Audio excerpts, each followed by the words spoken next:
Okay, so today we are diving in to cold calling. Yeah, Cold calling. You know, everyone's favorite. the calls that make you want to like chuck your phone across the room. Mm, We've all been there, right? yeah.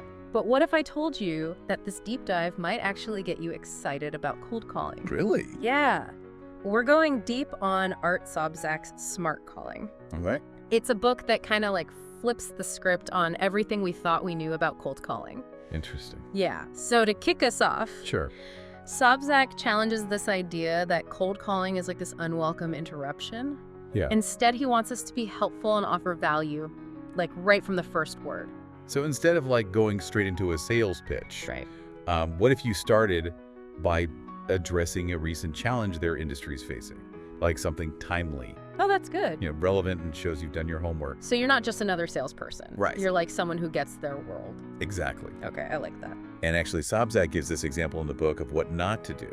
Oh, really? Yeah, it's this super generic robotic intro that just screams sales pitch. Oh, I hate those. Yeah. It's like, Ooh, I can hear my inner voice like, hang up, hang up. totally. So besides the words themselves, what else can we do to like set the right tone? I think eliminating filler words can make a really big difference. Okay. Like, think about the word just. Just. We all use it, right? Yeah.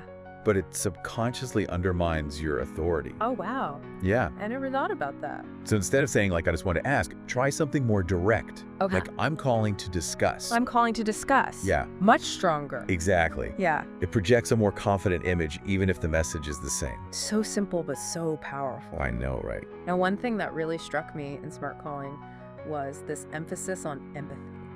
Oh, It's not just about selling. It's about understanding, like, the person on the other end of the line. Right, like picturing their day-to-day routine, Yeah. the challenges they face, The challenges. and how your offer could make their life easier. Right.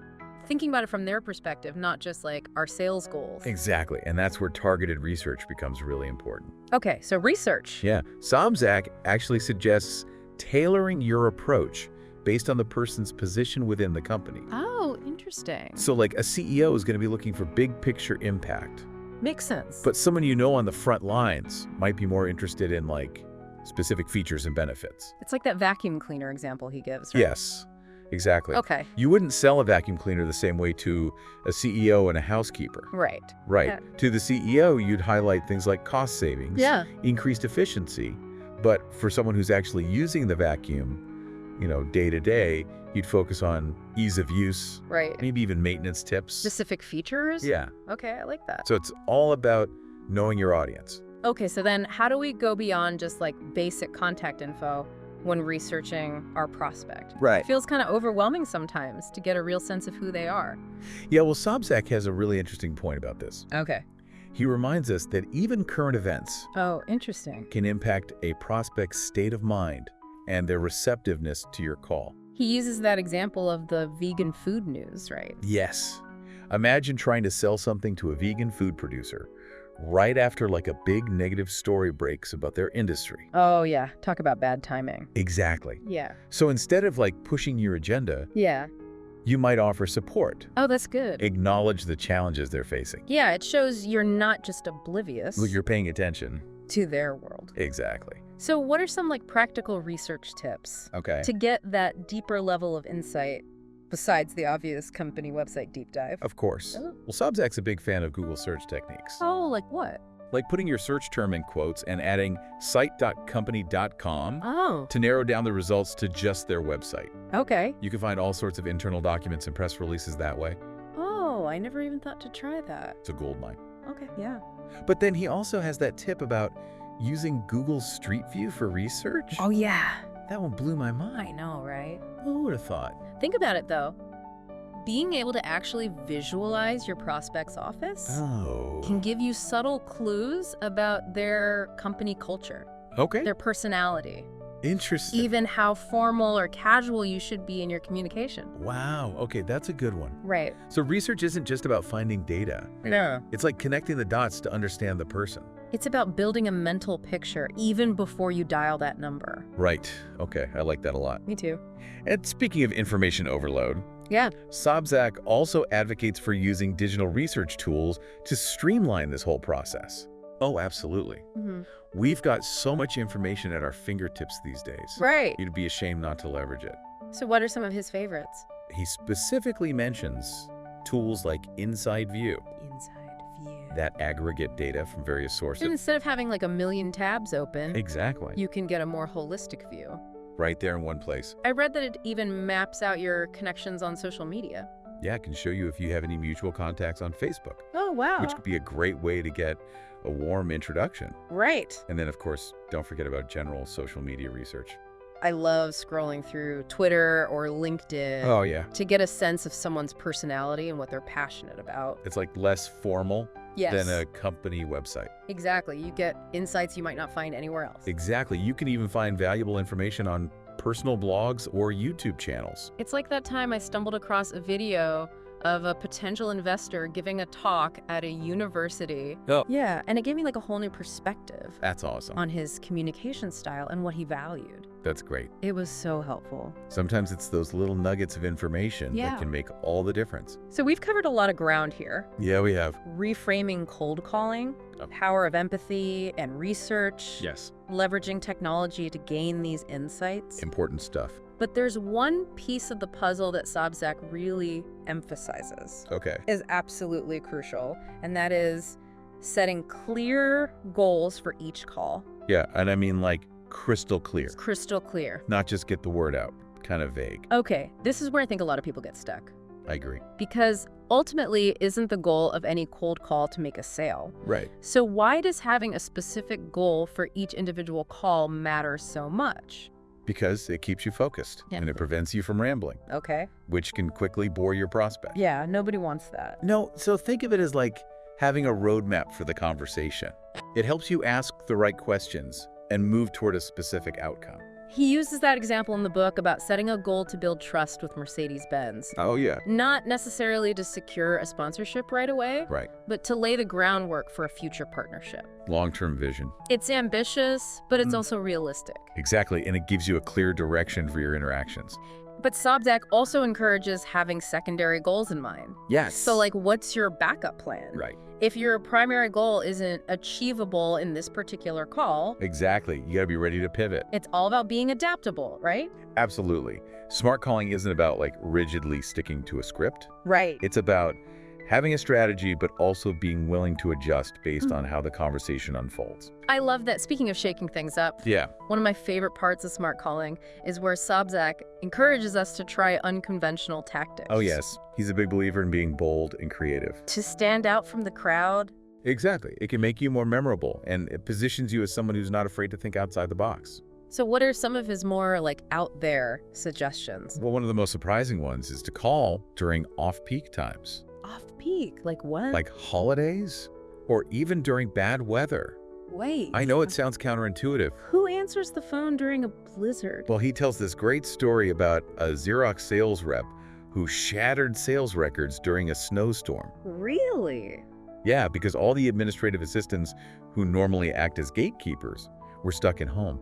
Oh. So he had direct access to the decision makers. Wow. So those unexpected disruptions can sometimes work in your favor. Sometimes, yeah. Who knew? It's all about thinking differently. Okay, so what else? What other unconventional tactics does he recommend? He also talks about sending unique gifts or handwritten notes to make a lasting impression. Oh, I love that. Yeah, it's so much more personal and memorable than just another generic email. What if you sent like a new pair of shoes with a note that said, just trying to get my foot in the door? I love it. Or a box of gourmet coffee that says, let's wake up your sales. Oh, that's good. The key is to be creative, playful, and tailor your approach to your specific prospect and their industry. So instead of dreading cold calling, Right. Sobczak is almost making it sound fun. It can be. Fun. Yeah. Okay. When you approach it with the right mindset and a healthy dose of creativity, Yeah. it can be a really engaging and rewarding process. And you know, thinking about it, smart calling is about so much more than just cold calling. What do you mean? It's about building relationships, communicating effectively, Yeah. understanding human psychology. Yeah. These are skills that are valuable in all aspects of life, not just in sales. Absolutely. Whether you're networking, pitching an idea, or even just trying to get your point across in a meeting, Right. these principles can be incredibly helpful. It's about being intentional, strategic, and most importantly, human. Couldn't agree more. And that brings us to another crucial aspect that Sobczak highlights. Okay. Respecting the gatekeepers. The gatekeeper. Ah, yes, the gatekeepers. Those guardians of the executive suite. I think we've all experienced the frustration of trying to get past an overly protective assistant or receptionist. Oh yeah, it's the worst. But Sobczak actually reframes gatekeepers as opportunities rather than obstacles. Okay, now this is where it gets really interesting. Stay tuned because we'll be back with part 2 of our deep dive into smart calling right after this. So before the break, we were talking about those gatekeepers and how to handle them. Right, those folks who are often the first line of defense Exactly. when you're trying to reach a decision maker. It can be so frustrating It can when you keep hitting a wall. Yeah, like a wall of voicemail. Or a curt receptionist. Absolutely. But Sobczak actually encourages us to kind of shift our perspective on gatekeepers. Okay. Instead of seeing them as roadblocks, he suggests thinking of them as potential allies. Allies. Interesting. Yeah, because remember, gatekeepers, they're human too. Right. They're just doing their job. Right. And often they have a lot more influence than we give them credit for. He shares that story in the book Oh, yeah. about being on the receiving end of a rude or pushy salesperson. Ugh, it makes you want to slam the phone down. I know, right? So instead of barging in and demanding to speak to the CEO, Yeah. Sobczak suggests a more respectful approach. Oh, you. Introduce yourself, be polite, and genuinely try to understand their role. I've definitely been guilty of just trying to get past the gatekeepers as quickly as possible. Yeah, I think we all have. But what you're saying is maybe that's the wrong approach. It could be, because think about it. Okay. Gatekeepers often have valuable insights into the company Oh, that's true. and the decision-making process. It could be a gold mine of information. Exactly. Okay. They might be able to give you clues about the best time to call, Okay. the key challenges the company's facing. Right. Or even the personality of the person you're trying to reach. It's like having an inside source. Exactly. But how do you build that kind of rapport with the gatekeeper? I mean, they're probably used to dealing with pushy salespeople all day long. Well, Sobczak emphasizes the importance of building relationships even with gatekeepers. Okay. He tells this fascinating story about a sales rep who realized his own wife was a key gatekeeper at her company. Wait, what are the chances? I know, right? That's crazy. And most salespeople completely overlooked her Really? because she wasn't the CEO. Oh. But she had a lot of influence over purchasing decisions. So the sales rep who took the time to connect with her Yes. and understand her role Exactly. gained a huge advantage. It's a powerful reminder that sometimes the most valuable connections come from unexpected places. Totally. And it underscores the importance of treating everyone with respect, regardless of their title. That's a great point. It seems like smart calling is about so much more than just techniques for getting someone on the phone. What do you mean? Well, it's really about building relationships, communicating effectively, and understanding human psychology. Yeah, those are skills that can help you in all areas of life. Right, not just in sales. I completely agree, whether you're networking, pitching an idea, or even just trying to get your point across in a meeting. The principles in smart calling can be incredibly valuable. It's about being intentional, strategic, and most importantly, human.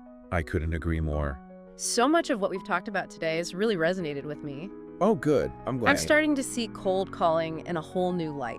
That's great to hear. It's not about being pushy or manipulative. Right. It's about connecting with people authentically Yeah. and offering genuine value. Exactly. And who knows? Yeah. Maybe you'll even find yourself enjoying those conversations. Maybe. It can happen. We've covered a lot of ground in this deep dive. Yeah, we have. From reframing our mindset about cold calling to understanding the nuances of research, Yes. the importance of clear goals. Absolutely. Sobczak has given us a lot to think about. He really has. And remember, Sure. it's not about memorizing a bunch of scripts or tricks. Right. It's about understanding the underlying principles Yeah. and adapting them to your own unique style and situation. Exactly. Find what works for you. Yes. And constantly refine your approach. Absolutely. But we're not quite done yet. When we come back, we'll be wrapping up our deep dive into smart calling with some final thoughts and key takeaways. Okay. Sounds good. Stay with us. We're back, and I gotta say, this deep dive into smart calling has totally changed my perspective. Oh, yeah. Yeah, I used to think of cold calling as this dreaded chore, something to avoid at all costs. I get it. It definitely has a bit of a negative reputation. But Sobczak's approach is so refreshing. What do you like about it? Well, he makes it clear that cold calling doesn't have to be this like robotic, soul-crushing experience. Right. It can actually be an opportunity to connect with people, Yep. build relationships, and even have a little fun along the way. He really emphasizes that shift Right. from selling to helping. Exactly. And you know what else struck me? What's that? He really emphasizes that smart calling is about more than just closing deals. Oh, yeah. Yeah, it's about building long-term relationships Right. and becoming a trusted advisor to your prospects. That's such a crucial point. He talks about how the goal isn't just to make a quick sale, Right. but to cultivate relationships that lead to repeat business and referrals down the line. Yeah, it's about playing the long game, building trust, and becoming a valuable resource for your clients. And I think that's a much more fulfilling and sustainable approach in the long run. Absolutely. So as we wrap up this deep dive, Okay. what's one key takeaway you hope our listeners will walk away with?